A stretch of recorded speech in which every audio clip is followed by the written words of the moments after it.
Un gol in pieno recupero di Gabriele Franchina stende il Real Siracusa a Belvedere, consente al Milazzo di centrare la sesta vittoria di fila in altrettante gare di campionato e mantenere così la testa della classifica a punteggio pieno in compagnia del Modica. I rossoblù di Bognanni fanno valere la legge del Marco Salmeri e con grande carattere incassano 3 punti pesantissimi che continuano a far sognare in grande i mamertini.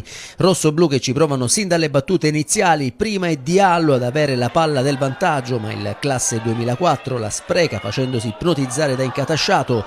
Poi Franchina, servito in aria da Diallo, spara di poco alto sulla traversa, quindi Ozaue di testa manda al lato la punizione di Gatto. Subito dopo la spada col destro costringe Incatasciato agli straordinari ed infine Corso, in tuffo di testa, non centra la porta per centimetri. Gli ospiti si fanno vedere da calcio piazzato ma senza creare particolari problemi a Piccioni, che invece si supera alla mezz'ora di gioco disinnescando in angolo con un super intervento il destro a colpo sicuro di Iannotti.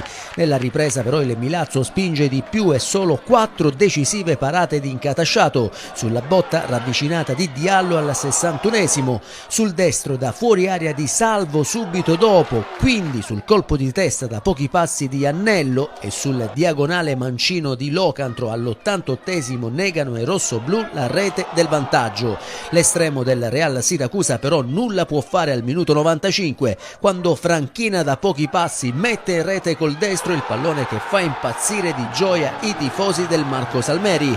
Una gioia incontenibile anche per il difensore Exigia Virtus, che poi va a ricevere il meritato abbraccio di tutto lo stadio. Per Franchina, il suo secondo gol decisivo in maglia rossoblù, si tratta inoltre della quarta rete in campionato. Il Milazzo sale in classifica a quota 18 punti, confermandosi capolista nel girone B di eccellenza con il Modica e potendo vantare il secondo miglior attacco e la migliore difesa del campionato con appena 2 gol subiti, entrambi fuori casa.